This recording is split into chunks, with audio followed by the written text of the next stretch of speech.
السلام عليكم ورحمة الله. بكل الخير يتجدد لقاءنا معكم نشوى من قناتكم اكتف وومن. الفيديو السابق اتكلمنا عن نبات الالوفيرا وعرفنا معظم المعلومات عن طريقة رعايته بالنسبة للتربة، بالنسبة للري، بالنسبة لدرجة الشمس، كمان التسميد. النهاردة ان شاء الله هننقل نبات الالوفيرا وكمان هنعقل الخلفة الجديدة اللي طلعت جنب النبتة الام، وهنشوف المشكلة اللي عندنا في هذا النبات. اولا زي ما احنا شايفين كده هذا النبات الاوراق بتاعته اصبحت جافة، التفت حول بعضها، لون الاوراق اصبح غامق، يعني مش اللون المثالي. النبتة دي مبدئيا انا عرضتها للشمس الشديدة، رويتها كتير جدا، طبعا يعني انا متأذية جدا. طبعا انا قصدت ان انا اعرضها لضوء الشمس الشديد وارويها كتير عشان تصل للمرحلة دي، بس طبعا انا توقفت عند النقطة اللي ممكن اقدر انقذ فيها النبات. يعني انا ما دمرتش النبات بالكامل، انا وصلت للمرحلة اللي عارفة ان انا ممكن اقدر اعالج فيها النبات. فمعلش يعني انا اسفة على المنظر وبتأسف للنبتة طبعا، يعني ان انا عملت فيها كده. فدلوقتي هنتحرى مع بعض ايه اللي حصل للنبتة دي.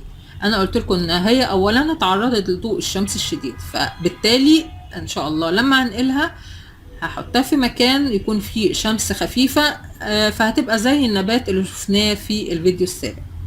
كمان الري بتاعها هيبقى مرة كل اسبوع، ري خفيف جدا، او مرة ري يعني جيد كل اسبوعين. دلوقتي هنشوف بقى لو في مشكلة في الجذور ممكن اعالجها ازاي وايه اللي ممكن نعمله. اولا انا هتخلص من اجزاء من الاوراق لان هي جافة، طبعا هتكون عبء مش هتتصلح، والاجزاء اللي انا هتخلص منها النبتة هتقوم بشفاء نفسها بنفسها. طب اول حاجة قبل ما هنقص الاوراق هنشوف ايه اللي موجود في الجذور. طبعا انا حبيت انقل النبته دي بس علشان هي مزروعه في كرتونه، معلش وانا برفع الكرتونه اتقطعت، مش هقدر اقلبها زي الطريقه الصحيحه للنقل. الطريقه الصحيحه هوريكم برضو ازاي ممكن ننقلها لو هي في قصيص مش في كرتونه. لو هي في قصيص زي ده كده، كل اللي انا بعمله بجيب صوابع كده، يعني طبعا احنا عارفين ان في هنا اشواك، فلازم نكون لابسين حاجه في ايدينا. كل اللي انا هعمله هعمل كده، وهاجي اقلب القصيص على ايدي واخبط كده. طبعا التربه بتكون جافه مش مرويه، هي هنا في جذور ماسكه في القصيص، هيبقى بالشكل ده. شايفين هنا الجذور ملتفه حوالين بعضها، فبالمره هنقوم بقص بعض الجذور عن طريق سكين او مقص معقم. انا هحاول اقص اجزاء من الجذور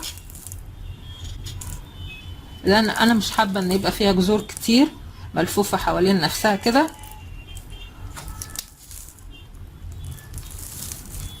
يعني حاجه خفيفه كده برضو عشان برضو ما اذيش بقيه النبات. هنا زي ما احنا شايفين كده دي هيطلع منها خلفة جديدة او برعم جديد، هتلاقوا فيه هنا. هنشوف دلوقتي الخلفة بتطلع ازاي. يبقى احنا كده شفنا طريقة النقل. انا هرجعها مكانها، بسم الله.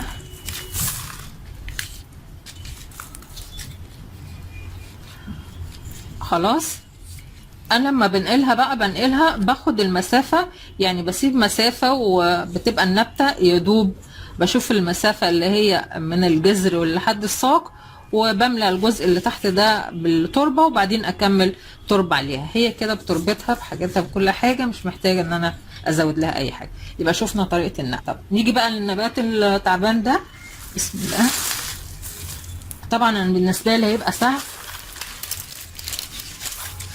لان دي الكرتونة، انا دايما بزرع في اي حاجة عندي. هنتفقد الاول ده البرعم. بصوا ده البرعم بيبقى طالع، يعني زي ما شفنا كده الجذور دي بتعمل خلفات جديدة. ادي فيه خلفة طالعة اهي كويس عشان اقدر اوريكم. طب نشوف نفس دي خلاص كده مفصولة اهو، لان هنا الجذور تالفة، شايفين اللون اسود جافة خلاص. لكن دي ان شاء الله هنلحقها، ودي هنلحقها باذن الله. الجذور هنا لما بتنتفخ كده تبقى جذور كبيرة بيخرج منها برعم صغير اللي هو النبات الجديد، بيخرج من الام وبيبقى ملتصق بالجذور كده. كل اللي انا هعمله ان انا هجيب مقص او سكينة معقمة، هبعد عن الجذور اللي هي لونها لسه ابيض، دي حلوة يعني، دي شغالة. الجذور دي جافة وخلاص اتدمرت، فانا هحاول اخف مجموعة او مجموعة الجذور الاجزاء التالفة. لو في جزء شغال كده انا هسيبه.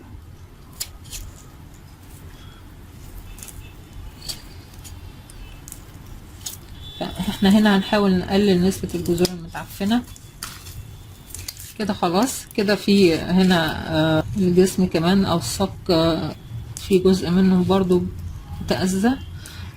دي شغالة هتطلع ان شاء الله خلفة، ودي شغالة هتطلع خلفة. دي برضو فيها نسبة من ان هي شغالة. ده برضو شغال مفيش مشكلة كده. طب نيجي بقى للساق، هنشيل الاوراق الجافة دي.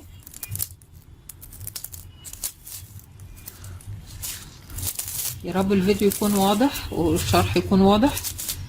يعني انا حبيت يبقى الموضوع عملي، ما اقولوش المره اللي فاتت انا قلنا معلومات والمره دي نشوفها عملي ان شاء الله.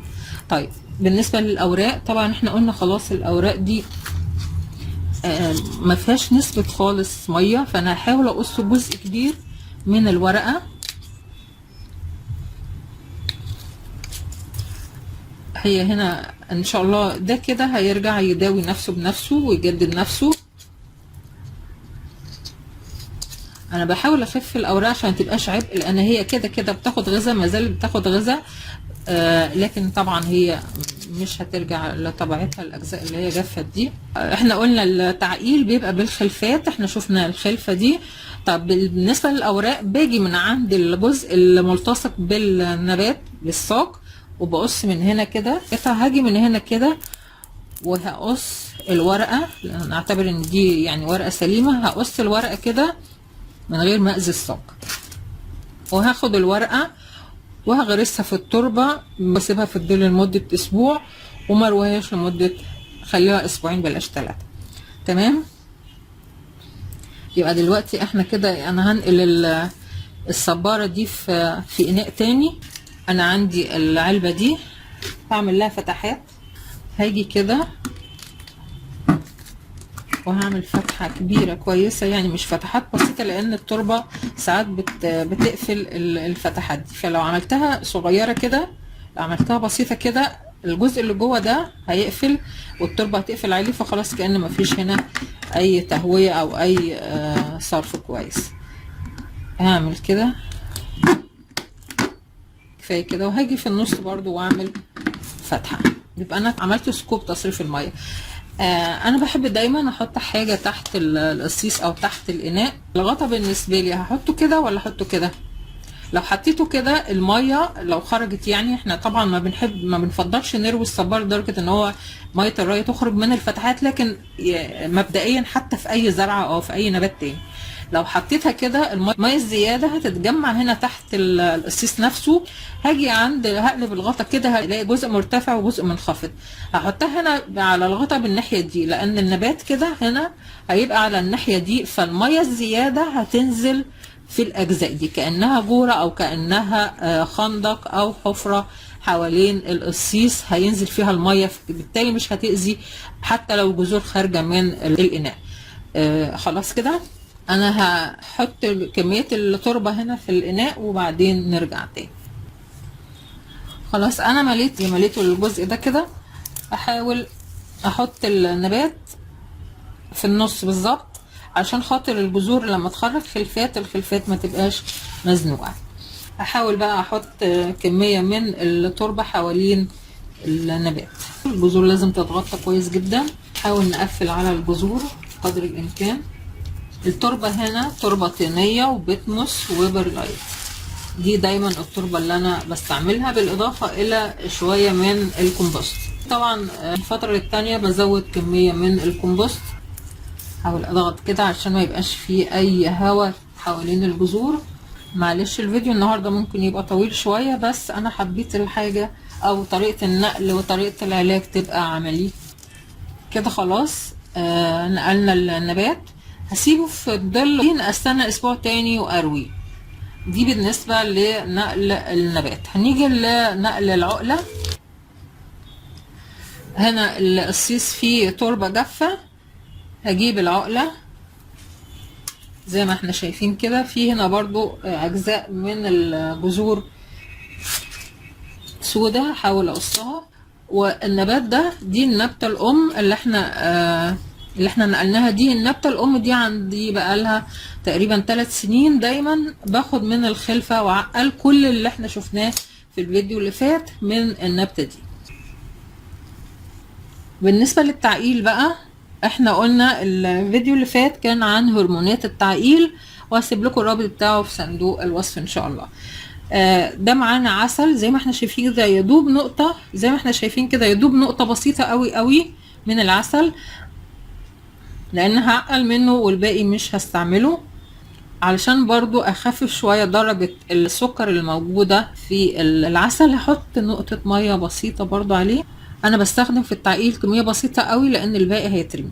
فانا بعمل ايه؟ بجيب العقلة بغمسها هنا كده في العسل، وما تخافوش من النمل لان انا حطاها جوه المنزل او حطاها في مكان ظل. يفضل ان انا احطها في المنزل برضو بعيد عن الحشرات. خلاص كده هقوم زرعاها على طول مباشرة. بسم الله. اعمل لها مكان كده وازرعها واقفل على الجذور بتاعتها. غرستها كده، حاول بقى ازود شوية تربة عشان اقفل على الجذور. هسيبها برضو في مكان ظل بدون ري لمدة اسبوع، وبعدين اخرجها للضوء. الضوء مش الشمس الشديدة ولا الشمس اصلا، يعني ضوء الشمس. وبعد اسبوع كمان ارويها. بالنسبة لنقطة الميعاد، احنا دلوقتي في اخر شهر 8، 29/8. احنا قلنا انسب وقت للتعقيل هو بداية الصيف واوائل الربيع واوائل الخريف. لسه ما جيناش لاوائل الخريف، لكن انا مضطرة ان انا اعقل وانقل، فمفيش مشكلة طالما وفرت هنا، بعدت عن تيارات الهواء، بعدت عن ضوء الشمس، وفرت كل العوامل دي متوفرة للنبات، فانا ممكن اعقل في اي وقت. لكن طبعا انسب وقت بنقول عليه هو ده اللي بيبقى افضل وقت لنقل او شتل او تعقيل النبات. لكن لما بنبقى مضطرين لحاجة زي كده مفيش مشكلة ان انا اعملها. بالنسبة للناس اللي حابة تزرع حاجة مش محتاجة رعاية كبيرة، مش محتاجة ري، بتسافر كتير، كل انواع العصريات او الصبريات هي بتبقى انسب حاجة انكم ممكن تزرعوها. ده كان الفيديو بتاعنا النهاردة. يا رب يكون الشرح وافي وكافي، ونلتقي في فيديو اخر. اترككم في رعاية الله وامنه. السلام عليكم ورحمة الله.